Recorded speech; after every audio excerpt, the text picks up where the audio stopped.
तो हेलो प्यारे छात्रों, आप सभी का फिर से एक बार स्वागत है आप लोग का अपना चैनल मूर्ति एकेडमी में। तो प्यारे छात्रों, जैसा कि आप लोग का क्लास चल रहा था फिजिक्स का, ठीक है। तो फिजिक्स में हम लोग कहाँ तक पढ़ लिए थे? क्लास 2 तक पढ़ लिए थे, ठीक है। क्लास 2 क्लास इसमें हो गया था पीछे में। जो लोग नए हैं तो कृपया जाकर पीछे में 2 क्लास देख लेंगे, ठीक है। क्योंकि पहला क्लास में हम लोग पढ़ लिए थे कहाँ तक? पूरा प्रकाश के बारे में पूरा विस्तृत से पढ़े थे।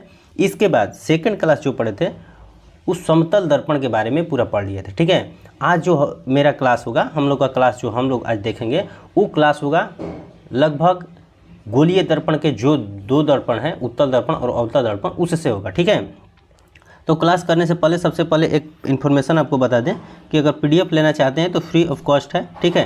फ्री ऑफ कॉस्ट है पीडीएफ ना। इसके बाद इस नंबर पर आप संपर्क कर सकते हैं, आपको पीडीएफ मिल जाएगा, ठीक है। क्योंकि हम चाहते हैं कि सभी बच्चे क्या हो कि ज़्यादा से ज़्यादा पढ़ें और ज़्यादा से ज़्यादा ग्रुप में इसको शेयर करें ताकि सभी लोगों को भला हो, सभी लोग अच्छे अंकों से प्राप्त करें और अच्छे मार्क्स लाएं, ठीक है। चलिए, तो ज़्यादा देर न करते हुए अपने विषय पर चलते हैं। तो आज का हमारा विषय क्या है बाबू? तो आज का विषय है हमारा, ठीक है, दर्पण से हम लोग पढ़ने वाले हैं। दर्पण पढ़ लिए थे समतल दर्पण, और आज पढ़ेंगे गोलीय दर्पण, जो कि गोलीय दर्पण के प्रकार, गोलीय दर्पण क्या होता है। देखिए यहाँ पर दर्पण पढ़ लिए थे। जो लोग नए हैं तो कृपया जाकर उस वीडियो को पीछे में देख लेंगे, ठीक है। चलिए, तो आज हम लोग पढ़ेंगे गोलीय दर्पण के बारे में। चलिए, तो गोलीय दर्पण के बारे में हम बतलाए हैं कि ये रिवीजन क्लास है पूरा टोटली। जो लोग अभी नहीं पढ़े हैं, जो रिवीजन करना चाहते हैं, तो फिर से एक बार पूरा हम कंप्लीट लेकर आए हैं, ठीक है। फिर से शुरू से लेकर अंत तक पूरा देख सकते हैं आप, एकदम पॉइंट टू पॉइंट है। एक भी इसमें कुछ छूटा नहीं है, ठीक है, कुछ भी छूटा नहीं है। चलिए, तो आज स्टार्ट कर देंगे बाबू गोलीय दर्पण, ठीक है। गोलीय दर्पण को इंग्लिश में हम लोग स्फेरिकल मिरर के नाम से जानते हैं, ठीक है। स्फेरिकल का मतलब गोला होता है, गोलीय होता है, ठीक। चलिए, तो सबसे पहले इसकी परिभाषा आती है, बात आती है परिभाषा की। तो परिभाषा देखते हैं, और परिभाषा क्या कहता है कि गोलीय दर्पण जिस गोले का भाग होता है उस गोले का परावर्तक पृष्ठ अंदर या बाहर की ओर, यहाँ पर ध्यान दीजिएगा, अंदर या बाहर की ओर वक्रित होता है। देखिए, सबसे पहले एग्जाम में सबसे पहले कोई चीज़ का परिभाषा लिखना होता है, तो परिभाषा जो है इतना बेहतरीन ढंग से लिखिए ताकि आप एकदम उसको नंबर देने के लिए क्या करें, वो मजबूर हो जाए। आप 3 नंबर का है तो 3 नंबर में 3 नंबर आपको दे। एक चीज़ और, परिभाषा लिखते समय आप फ्रेश राइटिंग लिखिए, ये ना कि उसमें गिज मैज कीजिए, यानी कि पूरा फ्रेश लिखिए, ठीक है। जिस तरह से जैसे हम लिखने का प्रयास किए हैं, देखिए यहाँ पर फ्रेश राइटिंग है, पूरा अच्छे से दिखाई दे रहा है कि क्या क्या लिखा हुआ है, ठीक है। चलिए, तो गोलीय दर्पण की परिभाषा हम लोग क्या बाबू सीखे कि वैसा गोला का वो भाग जो कि अंदर या बाहर की ओर का हो, वक्रित हो, उसे ही हम लोग गोलीय दर्पण के नाम से जानते हैं या गोलीय दर्पण कहते हैं, ठीक है। तो परिभाषा आप लोग लिख लिए। अब ये देखिए, समझिए गोलीय दर्पण के बारे में। यहाँ पर हम एक गोलीय दर्पण बनाए हैं, यानी कि गोला बनाए हैं। यहाँ पर क्या बनाए हैं? एक गोला बनाए हैं, देख रहे हैं कि नहीं, गोला, ठीक है। और यहाँ पर कुछ गोले को क्या किए हैं कि अंदर की तरफ पेंट किए हैं या कलई किए हैं। पेंट या कलई के बारे में आप लोग जान चुके होंगे, क्योंकि समतल दर्पण में हम बहुत सारे पेंट और कलई के बारे में जानकारी लिए थे, ठीक है।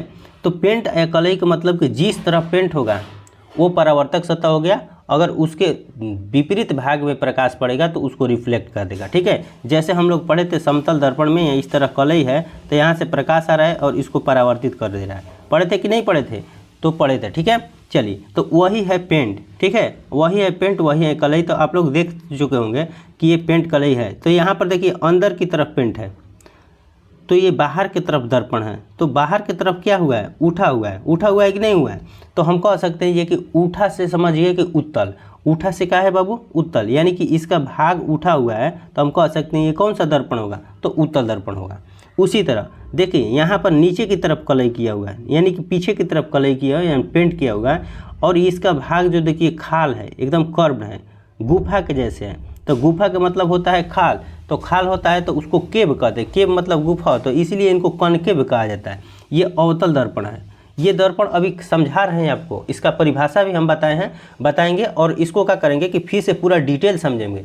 अभी आपको समझा रहे हैं कि उत्तल और अवतल में डिफरेंस समझ जाइए, आप अंतर समझ जाइए, ताकि कैसे होता है उत्तल और कैसे अवतल होता है। यही गोलीय दर्पण है, यही गोलीय दर्पण है, इसी से उत्तल अवतल निकला है। देखिए, इसको बीचों बीच काट देते हैं, बीचों बीच काट दिए, तो बीचों बीच काट देंगे तो आप कहेंगे कि एक भाग इस तरह का दिखाई देगा और दूसरा भाग इस तरह का दिखाई देगा कि नहीं देगा?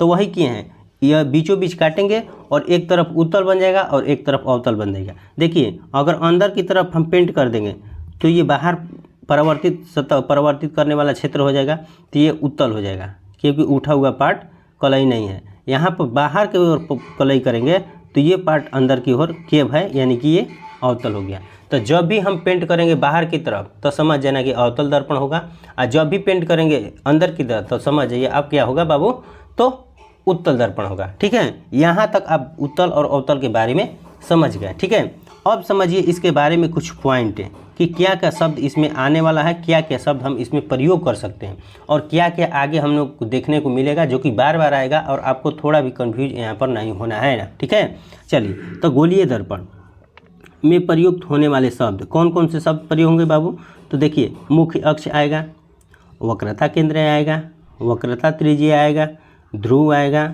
मुख्य फोकस आएगा और फोकस दूरी आएगा। यानी कि इतने शब्दों को हम प्रयोग करने वाले हैं इसमें। ठीक है, यहाँ ध्यान से समझिएगा, इतने शब्दों को हम क्या करने वाले हैं, यहाँ पर प्रयोग करने वाले हैं, कहीं ना कहीं वो आएगा। ठीक है, जिस तरह से हम लोग प्रकाश का परावर्तन के नियम पढ़े थे, तो आपतन बिंदु आया था, परावर्तन बिंदु आया था, आपतन कोण, परावर्तन कोण, अभिलंब, आपतन बिंदु और परावर्तक सतह, ये सब आया था। उसी तरह इसमें भी इतना चीज यानी कि 6 चीज़ों का हमेशा प्रयोग होगा। ठीक है, 6 चीज़ों का हमेशा प्रयोग होगा जो कि आपको हमेशा देखने को इसमें मिलेगा। तो उम्मीद है आप लोग इस 6 चीज़ों को जान गए होंगे। ठीक है, अब समझिए मुख्य अक्ष, सभी को एक एक करके समझते हैं।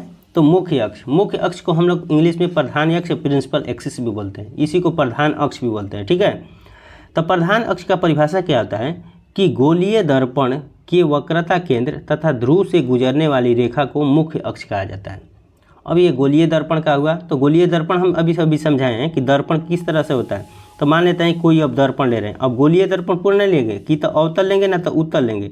गोलीय दर्पण तो दोनों भाग होता है, उत्तल को अवतल दोनों मिलाकर गोलीय दर्पण कहा जाता है, लेकिन एक ले लेंगे।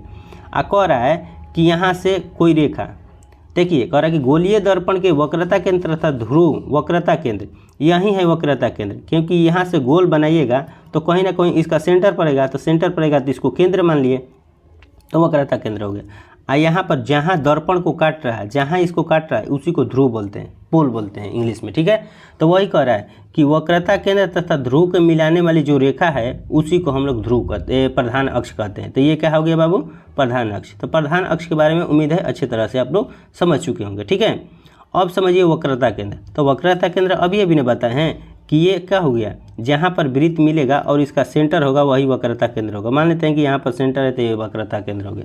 तो इसका परिभाषा देख लीजिए, कह रहे हैं कि गोलीय दर्पण जिस गोले का भाग है उस गोले के केंद्र बिंदु को गोलीय दर्पण के नाम से जानते हैं या गोलीय दर्पण कहते हैं। ठीक है, तो गोलीय दर्पण के बारे में आप लोग वक्रता केंद्र के बारे में वक्रता केंद्र के बारे में भी आप लोग समझ गए कि गोलीय दर्पण जिस गोले का भाग होता है उसके केंद्र को वक्रता केंद्र कहते हैं।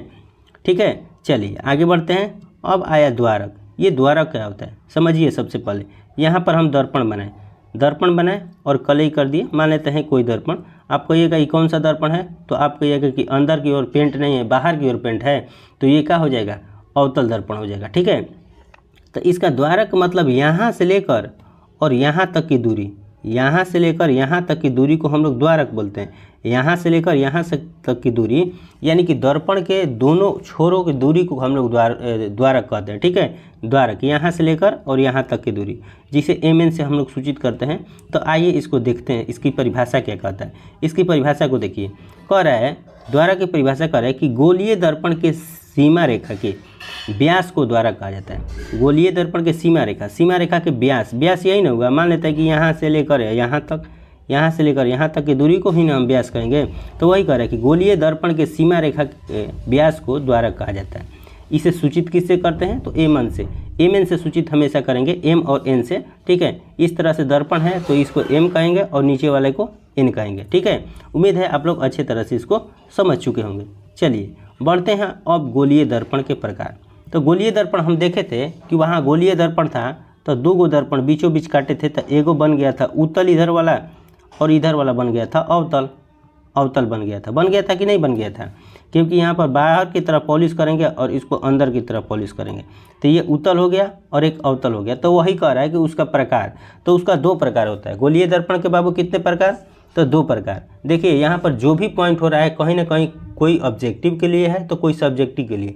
जिसे आता है कि गोलीय दर्पण के कितने प्रकार हैं तो डायरेक्ट आपको कह देंगे 2 प्रकार, तो इस पर 1 नंबर आपको मिल जाएगा। ठीक है, चलिए वही कह रहा है कि कौन कौन से गोलीय दर्पण के 2 प्रकार हैं। तो पहला पढ़े उत्तल दर्पण और दूसरा पढ़ेंगे अवतल दर्पण। ठीक है, तो अब समझिए उत्तल दर्पण की परिभाषा। उत्तल दर्पण को हम कन्वेक्स लेंस के नाम कन्वेक्स दर्पण के नाम से जानते हैं, तो कन्वेक्स दर्पण कहेंगे। ठीक है, चलिए कन्वेक्स मिरर। ठीक, चलिए तो उत्तल दर्पण की परिभाषा समझते हैं। कह रहा है कि जिस दर्पण का परावर्तक सतह आगे की तरफ उभरा हुआ है तथा जिसमें अंदर की ओर कलई या पॉलिश हो या पेंट हो उसे उत्तल दर्पण कहते हैं। अभी तो हम समझा दिए हैं कि जिसको क्या करेंगे, जो दर्पण है, मान लेते हैं कि कोई भी दर्पण है, ठीक है, कोई भी दर्पण है, यहाँ से ऐसे किए, और जिसको कह रहा है कि पॉलिश अंदर की ओर होना चाहिए। पॉलिश कहाँ होना चाहिए बाबू, अंदर की ओर होना चाहिए, तो अंदर की ओर होना चाहिए, तो ये हो जाएगा उत्तल दर्पण। पॉलिश अंदर की ओर होगा तो उत्तल दर्पण हो जाएगा। जिस तरह से देखिए यहाँ पर हम आपको फिगर के माध्यम से समझा रहे हैं। यहाँ पर क्या किए हैं, पॉलिश को क्या किए हैं अंदर की तरफ, ये प्रधान अक्ष है जो कि यहाँ पर पोल हो जाए और यहाँ पर सेंटर होगा। ठीक है, ये इसको भी ध्यान देना है, इसको भी ध्यान देना है कि किधर सेंटर होगा और किधर फोकस होगा। आगे हम इसकी चर्चा करेंगे, जब प्रतिबिंब पढ़ेंगे ना तो उसको विस्तृत ढंग से हम क्या करेंगे, उसकी चर्चा करेंगे। लेकिन अभी इतना समझ लिए कि दर्पण क्या होता है। ठीक है, दर्पण समझिए। तो दर्पण देखिए इसमें कहाँ है, अंदर की तरफ है, तो अंदर की तरफ है और बाहर की ओर उठा हुआ है तो उत्तल दर्पण हो जाएगा। बाहर की तरफ उठा हुआ है तो उत्तल दर्पण हो गया। उम्मीद है आप लोग उत्तल दर्पण के बारे में अच्छे तरह से समझ चुके होंगे। ठीक है, अब समझिए कि उत्तल दर्पण का उपयोग, जिस तरह से समतल दर्पण पढ़े थे, तो समतल दर्पण पढ़ने के बाद समतल दर्पण का उपयोग पढ़े थे, उसी तरह से उत्तल दर्पण पढ़े तो उत्तल दर्पण का क्या पढ़ेंगे, उपयोग पढ़ेंगे। ठीक है, चलिए तो उत्तल दर्पण के पढ़ते हैं उपयोग को। उत्तल दर्पण का उपयोग कर रहा है कि कहाँ कहाँ उत्तल दर्पण का उपयोग होता है। ठीक है, तो उत्तल दर्पण का पहला उपयोग देखिए, उत्तल दर्पण का पहला उपयोग कर रहा है कि वाहनों के पश्च दर्पण का मतलब पीछे के दर्पण, यानी कि पीछे को कोई चीज़ देखने के लिए, यानी कि साइड मिरर। देखे होंगे कि आप जब भी बाइक लेते हैं, या बाइक हो चाहे 4 व्हीलर हो कुछ हो, उसके बगल में 2 ऐनक लगाया रहता है। तो ऐनक उस किसके लिए लगाया रहता है, वो चेहरा देखने के लिए नहीं होता है, वो होता है पीछे वाली गाड़ी को क्या करने के लिए, देखने के लिए, पीछे वाली गाड़ी को देखने के लिए। तो वही कह रहा है कि वाहनों के पश्च दृश्य में, यानी कि साइड मिरर में पीछे वाले दर्पण को, उसमें उत्तल दर्पण का उपयोग होता है। ठीक है, तो हम कहेंगे कि वाहन के पीछे वाले गाड़ी को देखने के लिए किसका उपयोग, तो किसका उपयोग होता है बाबू, उत्तल का उपयोग होता है। और आगे पढ़ेंगे कि उत्तल का काहे उपयोग होता है, काहे अवतल का उपयोग नहीं होता है, काहे समतल का उपयोग नहीं होता है, उत्तल काहे क्यों उपयोग होता है। आगे जब प्रतिबिंब पढ़ेंगे तो आपको बढ़िया से समझ में आएगा कि काहे उत्तले का उपयोग होता है। ठीक है, अभी समझिए खाली कि कहाँ कहाँ उपयोग होता है। ठीक, अब काहे होता है देख लीजिए, यहाँ पर लिख भी दिए हैं कि यह सदैव सीधा एवं छोटा प्रतिबिंब बनाता है। हमेशा सीधा प्रतिबिंब बनाएगा और छोटा बनाएगा। अगर सीधा नहीं बनाएगा, उल्टा बनाएगा, तो पीछे वाली आप गाड़ी देखेंगे तो लगेगा कि उल्टा गाड़ी चल रहा है। ठीक है, और अगर छोटा नहीं बनाएगा तो पीछे वाला गाड़ी लगेगा कि आपके पीछे एकदम बहुत बड़ा गाड़ी आ रहा है, यानी कि आप पर लगेगा कि आप एक्सीडेंट कर जाएंगे। इसीलिए होता है कि छोटा गाड़ी दिखाता है, ताकि गाड़ी का दूरी पता चले कि हमारे गाड़ी से पीछे वाली गाड़ी कितनी दूरी पर है। ठीक है, इसलिए उसको बनाया जाता है। तो हमेशा सीधा प्रतिबिंब देगा और इसके बाद कौन, छोटा प्रतिबिंब। इसीलिए ड्राइवर के पीछे वाले जो दर्पण होता है, यानी कि साइड मिरर होता है, उसमें उत्तल दर्पण का प्रयोग होता है, ताकि वो कोई भी वाहन को अच्छे तरह से देख सके। यहाँ पर हम लिख दिए, ठीक है, लिख दिए हैं, फिर से समझ लीजिए। चलिए दूसरा, पहला समझ लिए कि गाड़ी के पश्च दर्पण में उत्तल दर्पण का उपयोग होता है, या इसी को हम लोग इंग्लिश में साइड मिरर भी कहते हैं। साइड मिरर हिंदी में भी लिख देता है साइड मिरर। ठीक है, चलिए अब दूसरा उपयोग, इसका दूसरा उपयोग कहता है कि सड़कों के अंध मेड़ों या मोड़ों कहो, उसमें क्या होता है कि वही उत्तल दर्पण का प्रयोग होता है। कभी कभी अब देखें हैं कि पहाड़ वहाड़ में गाड़ी जब चलता है तो बहुत सारे मोड़ आते हैं। ठीक है, बहुत सारे मोड़, घुमावदार मोड़ आते हैं, जिससे आने वाली, उधर से आने वाली जो वाहन है उसको हम नहीं देख पाते हैं, क्योंकि इतना मोड़ होता है ना कि वाहन, मान लेते हैं कि इस तरह का मोड़ होगा, इस तरह का मोड़ होगा, तो यहाँ से जो गाड़ी, यहाँ वाला चल रहा है गाड़ी, यहाँ वाला जो गाड़ी है, इस इधर आ रही गाड़ी को नहीं देख पाएगा। इसीलिए क्या किया जाता है कि यहाँ पर पोल लगाकर और यहाँ पर बड़े बड़े दर्पण लगाए जाते हैं, ताकि यहाँ से गाड़ी जो आए ये गाड़ी देख ले यहाँ वाली गाड़ी को, ठीक है, चाहे यहाँ पर लगा दिए तो ये गाड़ी देख ले इस वाली गाड़ी को। इससे फ़ायदा क्या होता है कि एक्सीडेंट नहीं होता है, यानी कि दुर्घटना नहीं होता है। बड़े बड़े दर्पण लगाए जाते हैं मोड़ पर, ताकि मोड़ पर पहले ही से पता चल जाए कि गाड़ी आ रही कि नहीं आ रही, ठीक है बाबू, इस बात को समझिएगा। तो उसमें भी उत्तल दर्पण का उपयोग होता है, ठीक है, काहे कि सीधा प्रतिबिंब दिखाई देगा और छोटा प्रतिबिंब दिखाई देगा, इसीलिए उत्तल दर्पण का उपयोग होता है। तो आप समझे पहला कि गाड़ी के साइड मिरर में, दूसरा समझे कि गाड़ी जो चलता है उसके रोड के मेड़ों पर कहिए, यानी कि जो घुमावदार मेड़ होता है ना, यानी कि मोड़ान कह सकते हैं कि मोड़ान पर, ठीक है। तीसरा इसका उपयोग समझिए, तीसरा इसका उपयोग करता है, तीसरा इसका उपयोग कर रहा है कि रोड के किनारे लगे स्ट्रीट लाइट। स्ट्रीट लाइट आप समझ रहे हैं, स्ट्रीट लाइट किसको कहा जा रहा है? स्ट्रीट लाइट का मतलब आप लोग देखे होंगे कि कभी कभी रोड के दोनों किनारे पर इस तरह का लाइट लगा रहता है, इस तरह का लाइट आपको देखने को मिलेगा, ठीक है, जो कि रात में क्या करता है, प्रकाश देता है, ठीक है। आप देखे होंगे कि कहीं का हर जगह, शहर में देखिए, देहात में अब तो हर जगह है कि इस तरह का लाइट आपको दिखाई देगा, ठीक है। तो उसी को बोलते हैं स्ट्रीट लाइट। वो क्या करता है कि वो पूरा अपने प्रकाश को फैलाता है, ठीक है, प्रकाश को फैलाता है। क्योंकि वहाँ पर अभिसारी जब पढ़ाए थे तो वहाँ पर हम लोग देखे थे कि किसको कौन सा फैलाने वाला है और कौन सा बिटोरने वाला है, यानी कि अभिसारी बटोर रहा था और अपसारी फैला रहा था। तो अपसारी दर्पण को ही ना उत्तल दर्पण के नाम से हम लोग जानते थे, तो वहाँ पर भी इसका प्रयोग होता है। तो वही है कि इसमें स्ट्रीट जो लाइट है उसमें भी किसका प्रयोग होता है, तो उत्तल दर्पण का प्रयोग होता है, ठीक है। उम्मीद है आप लोग इसको भी अच्छी तरह से समझ लिए। अब अगला कह रहा है कि उत्तल दर्पण को अपसारी दर्पण कहें। अपसारी काहे कर रहे हैं? क्योंकि ये लाइट है और लाइट के जो प्रकाश है उसको, प्रकाश को फैलाने का काम कर रहा है, फैलाने का काम कर रहा है, इसलिए इसे अपसारी दर्पण के नाम से भी जानते हैं। तो इसलिए यहाँ पर इसका उपयोग अपसारी दर्पण में होता है, ठीक है। अब समझिए यहाँ पर उपयोग समझ लिए कि किसका कहाँ कहाँ उपयोग होता है। तो पहला उपयोग समझे कि उसके स्ट्रीट लाइट में होता है, दूसरा उपयोग समझे कि गाड़ी के साइड मिरर में होता है, तीसरा उपयोग समझे कि मेड़ों पर होता है, और चौथा इसको क्या कहा जाता है, चौथा समझे हैं हम कि इसको अपसारी दर्पण के नाम से जाना जाता है। अब इसकी विशेषता के बारे में पढ़ते हैं, उत्तल दर्पण की विशेषताएं, ठीक है, इसमें क्या क्या विशेषताएं होती है। तो पहला विशेषता देखिए, यह बाहर की ओर होता है। कहाँ होता है बाबू? बाहर की ओर उठा हुआ, बाहर की ओर उठा हुआ होता है कि नहीं है? देखिए यहाँ पर अंदर कलई किए, अंदर कलई किए तो बाहर की ओर उठा हुआ प्रतीत हो रहा है, यहाँ से किए अंदर कलई किए तो बाहर की ओर, यानी कि बाहर की ओर उठा हुआ होता है, यानी कि बाहर उठा होता है, ठीक है, ये समझ लिए। दूसरा इसका समझते हैं विशेषता क्या है, तो इसकी फोकस दूरी धनात्मक होती है। फोकस दूरी अभी समझ लीजिए खाली कि धनात्मक होती है, लेकिन जब हम चिन्ह परिपाटी पढ़ेंगे तो वहाँ पर पूरा डिटेल हम आप लोगों को समझाएंगे कि क्यों, कैसे धनात्मक हो रही है, कैसे ऋणात्मक हो रही है, कौन वस्तु की दूरी, प्रतिबिंब की दूरी, फोकस दूरी, ये कैसे धनात्मक और कैसे ऋणात्मक हो रही है। अभी समझिए खाली कि फोकस दूरी इसमें धनात्मक होती है, ठीक है। अगली विशेषता कह रहा है कि इसकी भीतरी सतह को कलई किया जाता है। तो स्वाभाविक बात है कि हम लोग कब से देखे जा रहे हैं कि भीतरी सतह को क्या कर रहे हैं, कलई कर रहे हैं। कलई का मतलब पेंट कर रहे हैं, पॉलिश कर रहे हैं, ठीक है। चलिए इसकी अगली विशेषता क्या है? अगली विशेषता है कि यह केवल काल्पनिक प्रतिबिंब बनाता है। कौन सा बनाएगा? काल्पनिक प्रतिबिंब। यह केवल काल्पनिक प्रतिबिंब बनाता है, ठीक है। चलिए ये चार विशेषता हम समझ लिए। अब समझते हैं उत्तल दर्पण के बारे में, अवतल दर्पण के बारे में। उत्तल दर्पण से जितना भी आप लोगों का क्वेश्चन बनता है उस सारे क्वेश्चन को पॉइंट टू पॉइंट हम बताने का प्रयास किए हैं, ठीक है बाबू। चलिए तो अभी तक जो लोग नए हैं तो कृपया वीडियो को पूरा बढ़िया से वॉच कीजिए, अभी भी रिवीजन कर सकते हैं, अभी भी टाइम कोई बिगड़ा नहीं है, अभी भी आप बहुत बेहतरीन ढंग से पढ़ाई अपने आप को कर सकते हैं, ठीक है। चलिए अब अवतल दर्पण में देखते हैं। अवतल दर्पण को कॉनकेव कहते हैं। क्यों केव कहते हैं? आपको पीछे चर्चा किए हैं। केव का मतलब गुफा होता है और ये गुफा की तरह खाल होता है। देखिए ये खाल है ना, क्योंकि इसमें क्या होता है, बाहर की तरफ पेंट होता है, पॉलिश होता है, कलई होता है, तो ये गुफा की तरह खाल है, इसलिए इसको केव बोला जाता है। इस तरह से आप लोग याद कर सकते हैं इसको, ठीक है। चलिए जहाँ जहाँ कुछ यूनिक होगा, ट्रिक रूप याद करवाने लायक, तो उसको हम लाते रहेंगे, ठीक है। चलिए तो इसकी परिभाषा की बात करते हैं। सबसे पहले परिभाषा देखिए,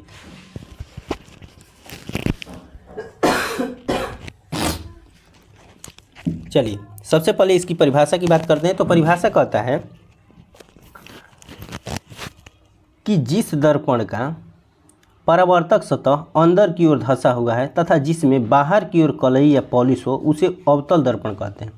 उसमें समझिए, उसमें क्या हो रहा था कि उठा हुआ प्रतीत हो रहा था और अंदर की ओर पेंट या पॉलिश होता था, लेकिन इसमें क्या कर रहा है कि इसमें अंदर की ओर धंसा हो, लेकिन जो पेंट या पॉलिश हो वो कहाँ हो, तो वो बाहर की ओर हो। ठीक है, तो चलिए समझिए इसका परिभाषा। उम्मीद है आप लोग अच्छे तरह से समझ लिए। अब देखिए इसको फिगर के माध्यम से समझते हैं।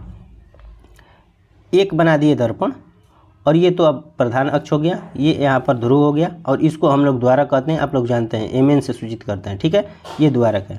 अब समझिए यहाँ से क्या कर रहे हैं कि पेंट कहाँ कर रहे हैं, बाहर पेंट कर रहे हैं। तो बाहर पेंट कर रहे हैं तो अंदर की ओर धंसा हुआ है, इसीलिए ये केव है। केव का मतलब गुफा होता है, और इसीलिए इसको क्या बोलते हैं बाबू, अवतल दर्पण के नाम से जानते हैं। तो अवतल दर्पण जब भी कहेंगे तो फट दिया आपको बनाना है और बाहर पेंट करना है, बाहर पेंट करना है। अगर उत्तल दर्पण कहेंगे तो अंदर पेंट करना है। उत्तल दर्पण को अंदर की तरफ पेंट करना है और अवतल दर्पण को बाहर की तरफ पेंट करना है। ठीक है, अब चलिए इसका समझते हैं उपयोग के बारे में कि इसका क्या क्या उपयोग है। ठीक है, इसका क्या क्या उपयोग है। तो पहला कहाँ इसका उपयोग होता है, तो गाड़ियों के हेडलाइट में। देखिए उसमें क्या हो रहा है, गाड़ियों के साइड मिरर में, साइड मिरर का मतलब जहाँ पीछे देखने के लिए जो ऐनक लगाया जाता है बगल में, वहाँ पर। लेकिन इसका हेडलाइट समझ रहे हैं, जहाँ बल्ब जलता है ना, अब बल्ब जलने के बाद देखे होंगे कि बल्ब जलता है, जिसमें बल्ब लगा होता है उसमें कटोरी जैसा संरचना दिखाई देता है। आपको इस तरह का संरचना दिखाई देगा, इस तरह से आपको संरचना दिखाई देगा उसमें अंदर की तरफ। अब इसी में क्या होता है ना कि बल्ब लगा होता है, इसी में बल्ब लगा होता है। ठीक है, तो गाड़ी के जो हेडलाइट है उसमें किसका उपयोग होता है, तो उसमें होता है किसका, अवतल दर्पण का। ठीक है, अवतल दर्पण का क्या होता है, उपयोग होता है। उम्मीद है आप लोग अच्छे तरह से इसको समझ लिए। दूसरा, सर्च लाइट में या टॉर्च लाइट हम कह सकते हैं। टॉर्च में भी आप देखे होंगे कि टॉर्च कैसे होता है, इस तरह का होता है, इस तरह का होता है। और एक कटोरी होता है, उसमें कटोरी होता है, और इस कटोरी में इस तरह का बल्ब होता है कि नहीं होता है, और यहीं से प्रकाश क्या करता है, प्रकाश देता है। तो वो कटोरी जो है ना, कटोरी जैसे जहाँ पर संरचना दिखाई देगा तो वहाँ पर हम कहेंगे कि किस दर्पण का उपयोग हुआ है, तो अवतल दर्पण का उपयोग है। या ये बातें आपको अच्छी तरह से याद होना चाहिए। ठीक है, तीसरा, हजामती दर्पण। हजामती दर्पण का मतलब जो देखे होंगे कि गांव देहात से अगर आप बिलोंग करते हैं तो देखे होंगे कि आप कोई भी, आपके पिताजी, आपके दादाजी, कोई भी क्या करते हैं कि दाढ़ी जो बनवाते हैं, बाल बनवाते हैं, तो एक दर्पण लेकर बैठे होते हैं, या नाई एक दर्पण देता है जो कि हमेशा देखते रहते हैं। तो वो क्या करते हैं कि उसके लिए किसका उपयोग होता है, तो अवतल दर्पण का उपयोग होता है। लेकिन एक चीज़ यहाँ पर और बताए थे आपको, एक चीज़ और बताए थे जब समतल दर्पण में हम लोग पढ़ रहे थे, तो एक चीज़ और बताए थे कि समतल दर्पण में जब हम सैलून में जाते हैं और बड़ा बड़ा जो शीशा लगा होता है वो समतल दर्पण का होता है। वो क्या होता है, समतल दर्पण का। इस चीज़ों को आप अच्छे तरह से ध्यान रखिएगा। ठीक है, चलिए अगला उपयोग इसका देखते हैं कि अगला उपयोग क्या होता है। डॉक्टर के द्वारा नाक, कान, गला, दांत की जांच करने के लिए भी अवतल दर्पण का उपयोग होता है। यानी कि डॉक्टर क्या करता है कि आप लोग कहीं कहीं आँख अगर किसी के साथ गए हैं या देखे होंगे, तो डॉक्टर के एक माथे पर एक लाइट टाइप का लगा होता है। मान लेते हैं कि ये माथे है, उसका यह माथा है। ठीक है, तो माथे पर ये देखे होंगे कि इस तरह का बल्ब लगा होता है, और आपके दांत चाहे आँख चाहे कान की जाँच करता है तो वो देखता है, एक लेंस दर्पण लगाता है। और उस दर्पण को हम किस दर्पण के नाम से जानते हैं, तो अवतल दर्पण। क्योंकि नाक, कान, गला तो बाहर से दिखेगा नहीं, तो इसीलिए वो क्या करता है कि एक दर्पण से देखता है, तो वो अवतल दर्पण। तो अवतल दर्पण से क्या देखता है कि प्रतिबिंब बड़ा बनाता है। वो प्रतिबिंब क्या बनाएगा बाबू, बड़ा बनाएगा। कोई चीज़ छोटा है तो उसको बड़ा दिखाने का प्रयास करेगा, इसीलिए उसमें क्या करते हैं, अवतल दर्पण का उपयोग हम लोग करते हैं। अगला है कि सौर कुकर या सौर भट्ठी में। सौर कुकर का मतलब सूर्य से आती हुई प्रकाश से जो कुकर बनती है, जिसे सौर प्लेट बनता है ना, सौर ऊर्जा, उसी तरह सौर कुकर बनता है। आप लोग धूप में रख दीजिएगा उसको, तो वो क्या करता है कि खाना वाना तैयार कर लेगा। ठीक है, तो उसमें भी हम लोग किसका प्रयोग करते हैं, तो अवतल दर्पण का उपयोग करते हैं। चलिए उत्तल दर्पण का उपयोग समझ लिए, उत्तल दर्पण की विशेषता समझ लिए। अब अवतल दर्पण का उपयोग समझ लिए, अवतल दर्पण की विशेषता के बारे में समझते हैं। अवतल दर्पण की विशेषता क्या होता है। ठीक है, कह रहा है कि इसकी फोकस दूरी, पहला इसकी फोकस दूरी ऋणात्मक होती है। उत्तल दर्पण में क्या पढ़े थे कि फोकस दूरी धनात्मक होती है, लेकिन अवतल दर्पण में फोकस दूरी ऋणात्मक होती है। तो हम बताए हैं कि इसको अभी याद बस कीजिए, नोट डाउन बस कीजिए, बस कैसे आप समझ में आइएगा। जो हम पढ़ेंगे चिन्ह परिपाटी, तो उसमें सारा चीज़ हम बताएंगे कि कैसे कौन निगेटिव होता है, कौन पॉजिटिव होता है, आपके एकदम दिमाग में एकदम सेट हो जाएगा। ठीक है, दूसरा उपयोग समझिए, कह रहा है कि ये किरणों को अभिसारित करता है, यानी कि एक जगह पर करता है, एक जगह पर बटोरता है। उसमें क्या पढ़े थे, वो किरणों को फैला रहा था, यानी कि अपसारित कर रहा था, लेकिन ये किरणों को क्या कर रहा है, अभिसारित कर रहा था, यानी कि एक जगह पर फैला रहा है। ठीक है, चलिए तीसरा इसका उपयोग कर रहा है कि इसमें वास्तविक एवं काल्पनिक प्रतिबिंब दोनों बनते हैं। उसमें केवल काल्पनिक प्रतिबिंब बन रहा था, लेकिन इसमें वास्तविक भी बनेगा और काल्पनिक भी प्रतिबिंब बनेगा। किसमें? तो अवतल दर्पण में। ठीक है। चौथा उपयोग इसका देखिए, चौथा उपयोग कह रहा है कि यह सामान्यतः उल्टा तथा बड़ा प्रतिबिंब बनाता है। उत्तल दर्पण में क्या बना रहा था? सीधा बना रहा था, लेकिन छोटा प्रतिबिंब बना रहा था। काहे कि पीछे की वस्तुओं को क्या करना है? फ्रेश देखना है। और इसमें क्या कर रहा है कि ये बना रहा है, उल्टा बना रहा है और बड़ा प्रतिबिंब बना रहा है। इसीलिए इसका उपयोग क्या करते हैं? डॉक्टर नाक कान गला के चेक करने में इसका उपयोग करते हैं। ठीक है। आप अच्छे तरह से अब समझ गए होंगे कि इसका उपयोग क्यों डॉक्टर करते हैं। ठीक है। आगे चलिए, आगे है कि यह दर्पण अंदर की ओर धंसा होता है। तो देखे भी हैं कि अंदर की ओर कैसे धंसा है, क्योंकि अंदर की ओर बाहर कलई होता है तो अंदर की ओर धंसा होता है। ठीक है। तो हम इसके उत्तल के और अवतल के परिभाषा पढ़े, उत्तल अवतल के उपयोग पढ़े, उत्तल अवतल के विशेषताएं पढ़ लिए। अब पढ़ेंगे उत्तल तथा अवतल में क्या करेंगे बाबू? अंतर।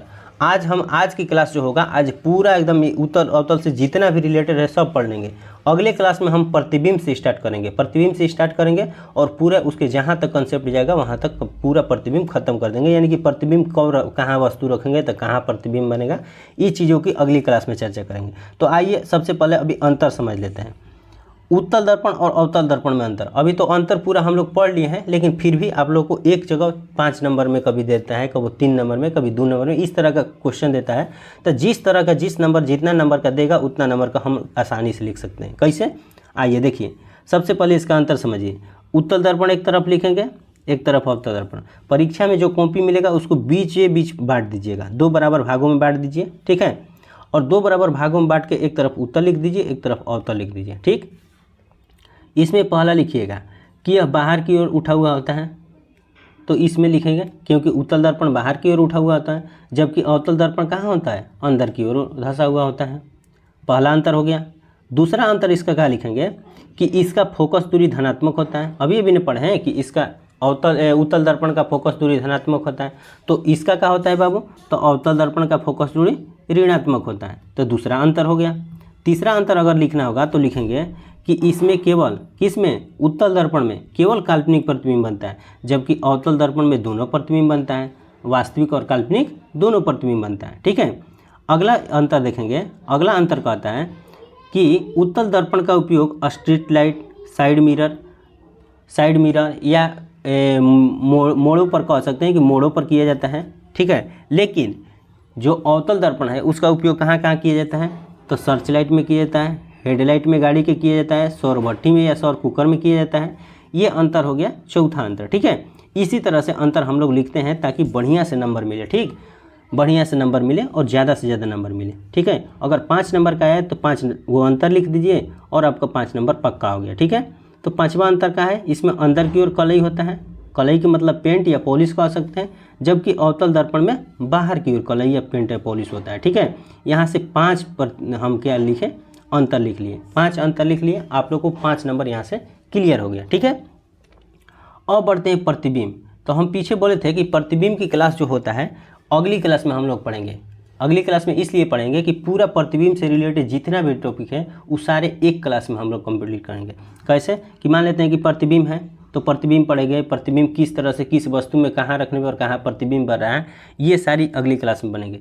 तो उम्मीद है आप लोग को क्लास अच्छा लगा होगा। अच्छा लगे तो अपने ग्रुप में जितने भी दोस्त रिश्तेदार आप हैं आपके, तो उसमें शेयर कीजिए और ज़्यादा से ज़्यादा वीडियो को लाइक कीजिए और देखिए। ठीक है। क्योंकि आप ही लोग के लिए बनाया गया है। ठीक है। तो मिलते हैं बाबू अगली वीडियो में, तब तक के लिए जय हिंद।